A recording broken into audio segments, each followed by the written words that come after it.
What do you think the biggest training mistakes people make when dieting are? Biggest training mistakes. I think there are probably two big ones depending on what context they're coming from. One of them, and I don't know how prevalent this is anymore, it certainly was back in the 80s. It goes back to, if you go back to the 80s, like contest prep dieting, there was this idea, to switch your training and go to high reps and lighter weights and burn in the cuts and etch in the striations, or maybe it was etch in the cuts and burn in the striations. I don't remember. But basically they would all ramp their volumes up during contest dieting, but go to higher reps, short rest periods. Now, it worked for the pros because that was when they at least claimed to be bringing the steroids in. Now, I don't know if that's true. They've always claimed that was the case, that they stayed off most of the year and only went on when they started dieting. I don't know. A lot of them also, in my opinion, did that instead of cardio. Like they were using high volume weight training to burn calories. Because as we know, weight training is free, except that it's I don't know if it was in that language, but something to that effect. Kind of, yeah. The problem is for naturals, if you do that, you hemorrhage muscle, period. Because I knew guys that did it. If you switch your training and go lighter for higher reps, you lose muscle, period. As a natural, you don't have the drugs to protect it. Now, I don't know if that idea really exists anymore. It certainly did. I mean, it probably does. But when you are dieting, you must stay heavy. Because tension is what builds muscle. And tension is what maintains muscle. As soon as you lower the tension requirements, you will lose muscle. Period. And so that, like I said, I don't know how common that one is anymore. But that ties into the other one, which is there is this idea. And again, I think we need to distinguish between Gen Pop and like physique and athletes. Because Gen Pop's not exposed to this stupid as much. Mm-hmm. There's this idea that when you are dieting, you should increase your training volume, which again works on drugs, especially if you train like a pansy. Sorry, if you train light with high reps. Hate the drug. Maybe you can get away with that. But there are still, I've seen this stated. What builds muscle maintains muscle. Well, that's true, but it goes to the volume that builds muscle maintains muscle. And that's factually wrong.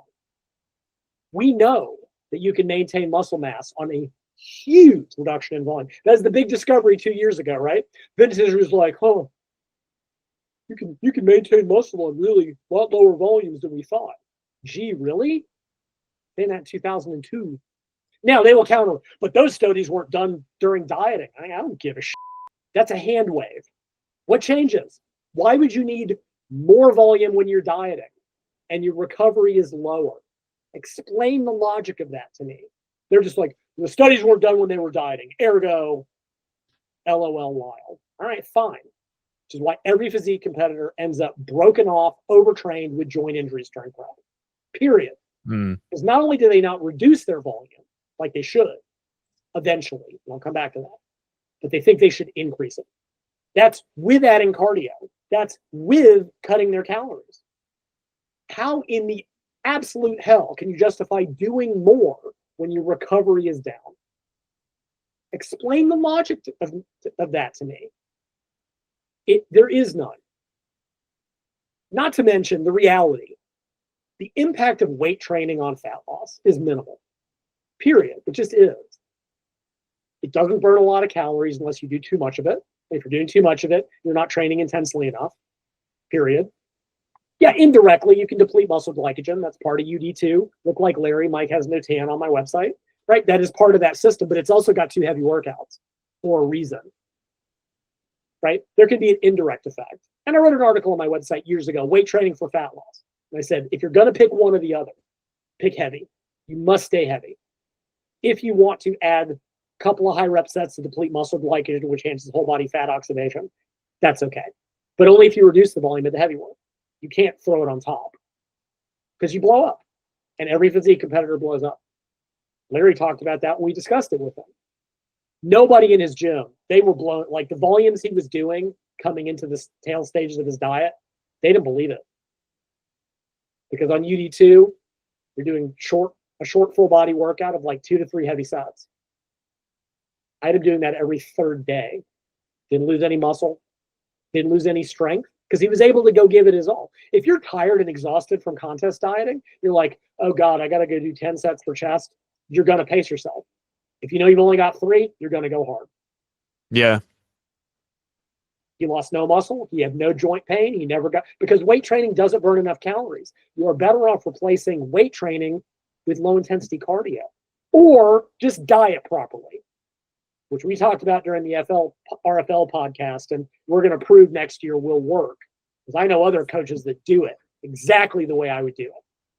They don't even need a lot of cardio, and they use low volume, low frequency weight training, and their people come in better looking than they did doing this high volume, endless cardio, moderate deficit BS. But the industry isn't ready to hear that yet, which is fine. Makes it easier for me and these other coaches to prep their people. Like, as gross, like, to a degree, I'm okay if my athletes' competitors are being given bad advice. Makes it easier for us to win. A shitty way of looking at it. Not jinx it. But it's true. Whatever. They're never going to listen. This is so entrenched in the lore. They're lifting 6 days a week. They're doing cardio every day, and they're on low calories. And they're wondering why they're exhausted all the time. You cannot do more on that. Now, if you're starting a long diet, whether it's contest prep or otherwise, and you're not using a big deficit, and you want to keep your volume in the weight room up during that time, that's fine. Right? I won't, I tend to, since I often gravitate towards bigger deficits for a lot of people, it's more important when calories are much lower to use low volumes, right? Rapid fat loss, Mike has no TAM, my website, Rapid Fat Loss Handbook, very low volume resistance training, because that's all that's required for maintenance. I would rather someone get 2 or 3 heavy sets and maintain weight on the bar, maintain tension within the muscle, than piss about for 10 sets. Also, you just don't have the energy to sustain it in that type of system. There are ways around that if you can't reduce your volume. People go listen to that podcast. That's not the topic here. So that's really the big thing, right? Or there's also, this isn't so much a thing like it was in the 2000s. Guys, you can't do interval training every day. You can't. You couldn't do it in the 2000s. You can't do it now.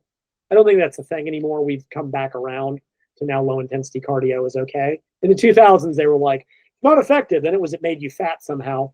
Intervals, and everybody blew up. They were lifting 5 days a week. They were in intervals 5 times a week on low calories, on low carbs, and they all blew up. Just like I said they would. Like their joints. Yeah, they just overtrained. You can't handle that much high intensity training. I'm like, and I pointed out, I'm like, look, most elite athletes don't do intervals more than twice a week. Why do you think you're better than them? On a diet, and they don't do it on a diet either. No answer. And everybody got wrecked.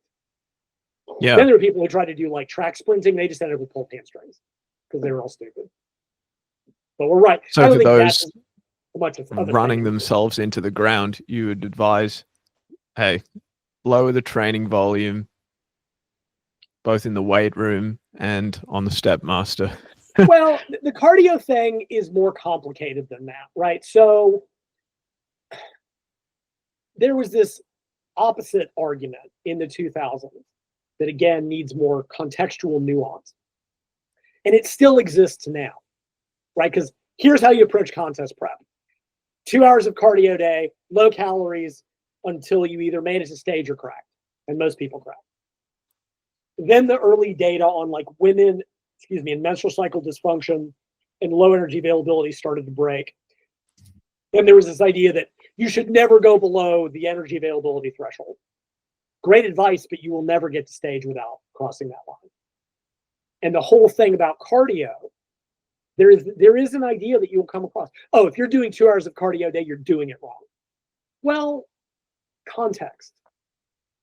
If I'm coaching a smaller female who's 115 pounds, 50 kilos roughly, I can only take her calories so low before, we can do RFL, and that's the biggest deficit she can, as the body adapts, as energy expenditure, you have to maintain the deficit somehow.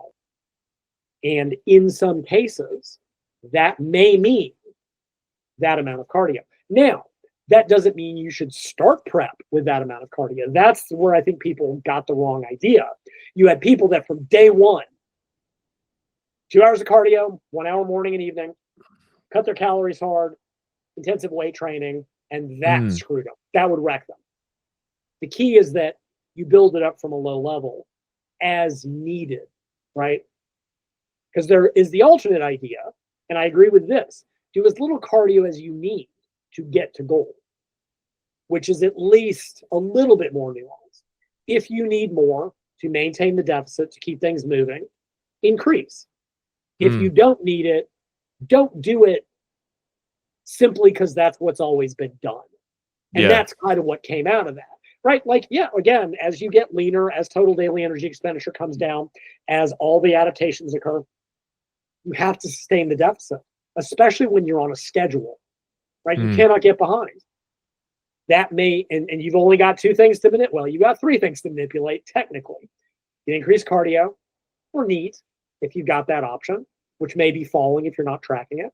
You can cut calories only so far, or you can use what Johnny Shreve hilariously referred to as a cheat code and add drugs, right? If you got Clen and T3 or DNP, if you've got the balls, you don't have to do any of that because you can just add more to raise energy expenditure.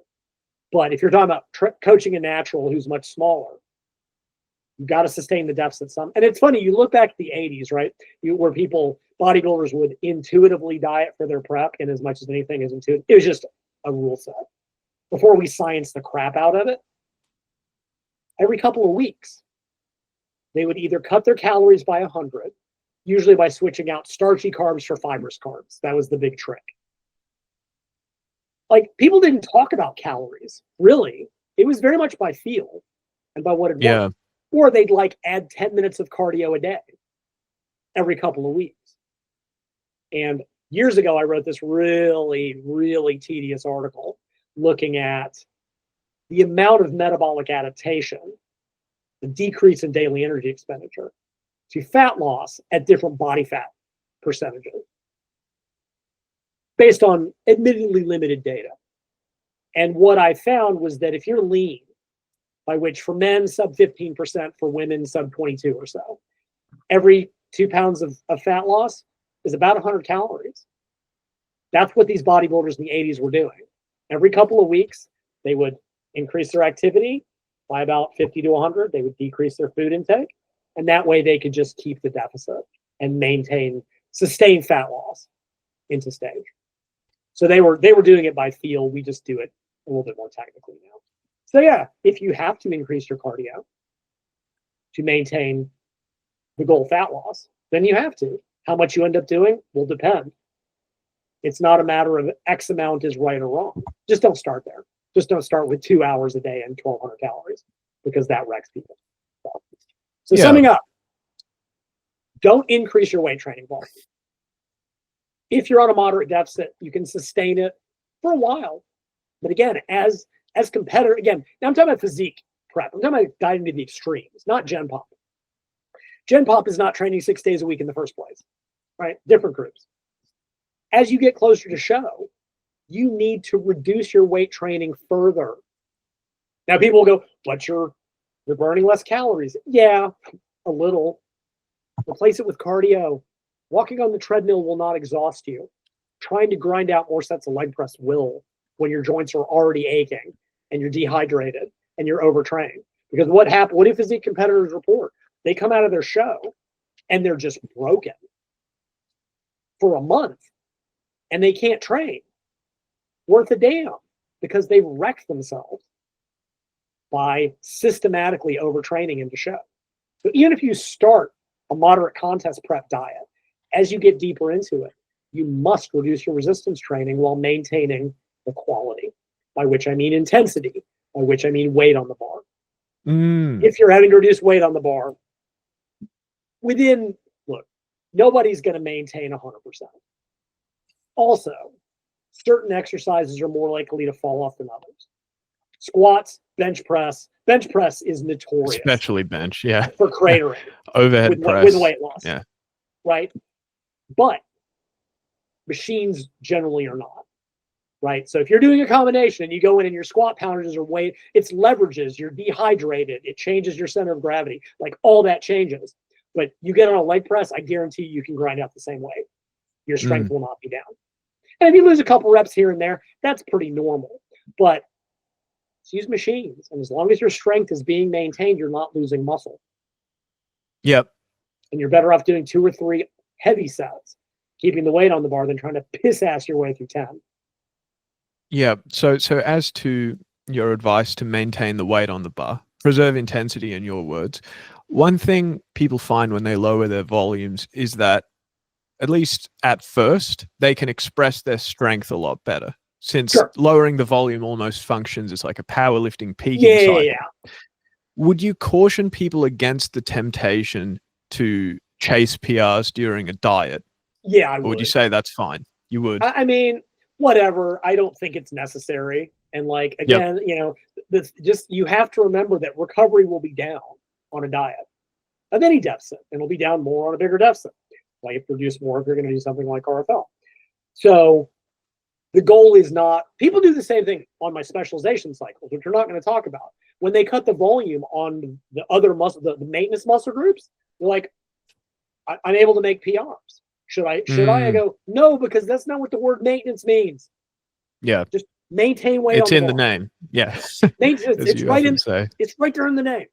Yes, exactly. Yeah. So no, you shouldn't, because that could be extra fatiguing for reasons. Just your goal should be to maintain the weight for reps on the bar. Nothing more, nothing less. If you're down a couple reps on any given day, whatever, it happens. But in the ag, and look, coming, like, again, we're talking about physique competitors coming in at the extremes. In the last couple weeks, things go wrong. Like, there's just always so much but whatever. This is the last couple weeks. Chris Beardsley's nonsense notwithstanding, you don't lose muscle within a week. Like, you're still, do your best, but you are not probably going to be heaving up your best weights.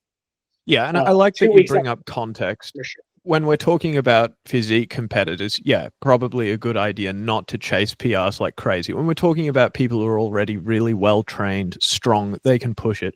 But if we're talking about a novice lifter doing RFL, someone who can still make reasonably fast progress in the weight room even while dieting, if like the weight is feeling really, really light, sure, add a little weight to the bar. And a lot of them are going to be maybe coming into it without a weight training background. If they're just starting, absolutely, because it's mostly neurological at that point. And they're not, at that point, they don't have the ability to push hard enough for it to matter, right? And that's, if you look at my beginner weight training routines, it's 2 days a week of low volume weight training anyway. It's what the trained people should be doing. It's just starting from scratch. So absolutely they can build up. And you may even see a case, they may even gain a little bit of muscle even under those conditions. And endless studies show that. But so it is context dependent. So but if we're talking about somebody who's trained, someone who's going, who is on the leaner side, trying to go to much leaner, like, look, if you're a dude at 15% and you want to get to 8, you cannot just keep pushing the volume of weight training while you diet yourself into hormonal oblivion.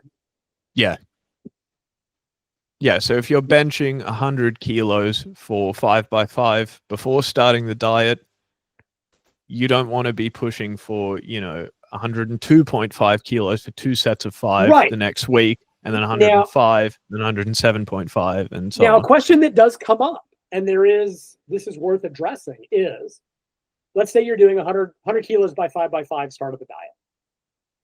Will 100 kilos by 3 be a sufficient maintenance? Like, yes, 90. When you say by 3, do you mean the 3 sets of 3, right? As opposed to 5 sets of 5, right? So let's say you can't get 5 reps anymore. Yeah. Will 100 kilos, the same weight on the bar, for lower repetitions, still be a maintenance stimulus? And I think the answer is probably yes. What I wouldn't, so let's say you've got 2 options, right? And I'm going to come back and give an example that does come from steroid use, stolen from Dan Duchesne. Let's say pre-diet, you're going 100 kilos by 5x5. Your strength starts to fall off. Which is going to be better for maintaining performance or muscle mass?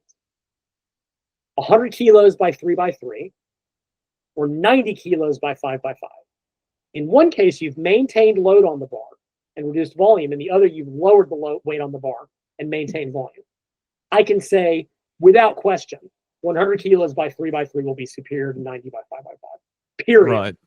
The volume will not make and all the studies on detraining and maintenance and peaking for 20 years. They'll look at work by Inigo Mujica. He's done all this work. He's got a whole book on it. But literally, it's a 200-page book that can be summarized as you can cut volume and frequency by 2/3 as long as you maintain intensity. That's his entire book. It's just a really tediously long book to say literally that one thing.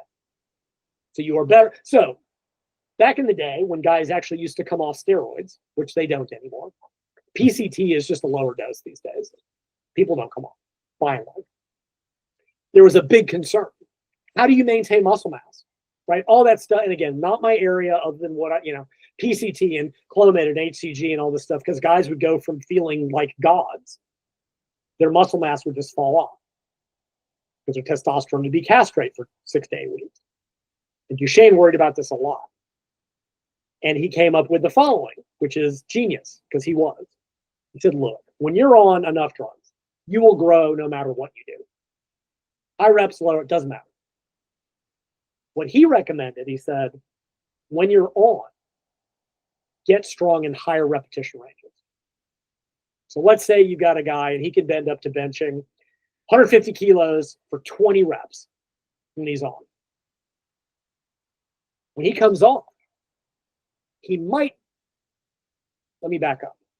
Let's say when he's on, he's heavy, low reps, 150 kilos for 5.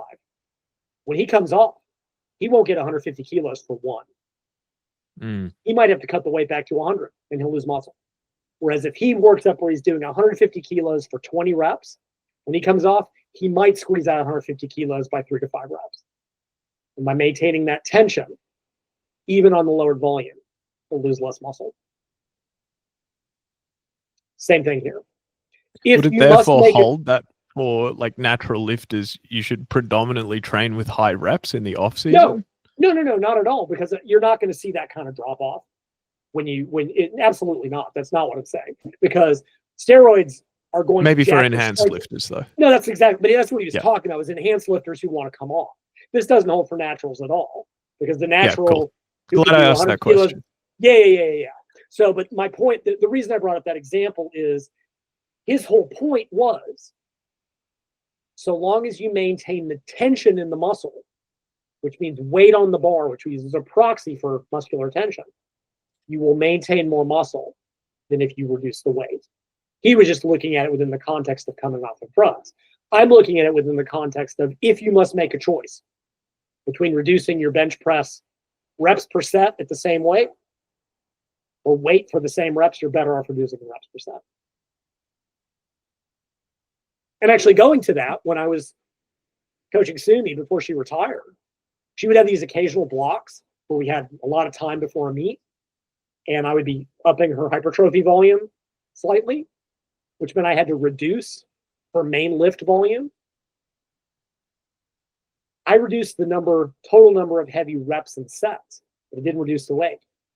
So rather than doing good mornings up to heavy 3x3, I went to one heavy set of 3, but at the weight she was using during her main cycle. I would have her at least do 1 or 2 singles at her heaviest weight of the previous cycle, rather than 8 singles at that weight. Yeah. It was more important. I wanted to make sure and keep the weight the same, and her strength never fell off. We would maintain the weight with a massively reduced volume, and that maintained her strength till I could drop the hypertrophy volume and we could get her back into main training. So same thing. Intensity is the key to maintenance of strength and or muscle mass. Volume is secondary, and people still get that back. Intensity being the weight on the bar primarily, rather than proximity to failure. Oh God, yes and no, but it's going to be essentially the same thing. Like I said, if your reps drop off, if they're dropping off a ton, you may have a problem. Like if you've been doing 100 kilos by 8, and now you're doing 100 kilos by 2, you probably there's a problem in terms of your recovery. You may be losing muscle, but if you're down 2 reps, whatever, in a given day, so be it. That's not losing anything. Yeah, it might bounce back next session. And that bench example, we're talking about losing 2 reps. We're talking about going from 5x5 to 3x3, not from 2x15 to 3x3. Those are big. Those are big. And again, big barbell work, big compound movements are completely different in this regard. Squat poundages, deadlift poundages, think about it. Your leverages are as important, like your actual body weight, body mass, center of gravity is critical for a deadlift, not so much for a hammer chest press. Yeah. Even like part of the reason people tend to think bench press falls, it's a leverages thing, right? Like you got less water in your chest, like you actually lose mechanically. If you're a little bit leaner, you've got a longer range of motion. When you lose back fat or chest fat, the bar has to move a longer range. Bench press is notorious for cratering on a diet or with weight loss or dehydration. And it's but chest press, no, you won't lose anything because you don't have the coordination and the leverages and all the other biomechanical stuff. So, like I said, if you're doing squats followed up by a couple sets of hack squats, as long as your hacks are maintained, it doesn't matter what the squats are doing. Honestly, screw the squats. Just stop doing them in prep anyway, because when your joints get achy, you're going to have problems maintaining them anyway. So just move to machines. Yeah. Yes, I think it wouldn't be fair to say that most people misunderstand the goal of training while losing fat. Everyone knows the goal is to preserve muscle. It's just how to reach that goal where misunderstandings arise. Well, I think there's that, but I think it's also like what the goal of the training should be during the diet. And it is like this idea of like, oh, well, maintain your weight training volume. But why? You're not going to be gaining muscle in a cut. So why are you using what the Russians used to call stimulating loads? Why are you using volumes that are an attempt to stimulate growth when you're not going to get it? The goal should be to maximize the fat loss. You wouldn't do yoga on a cut because it's not going to get you to your goal. Dan Johns talked about this, right? The calories burn. It's why, high rep ab training, no. Do 5 minutes of heavy ab training and go walk on the treadmill for 40 minutes. That will actually burn calories and will contribute to the deficit. It might actually contribute to fat loss. The goal of weight training on a diet should be to maintain muscle, period. Yeah. Everything else should be geared towards creating a sufficient deficit to generate fat loss.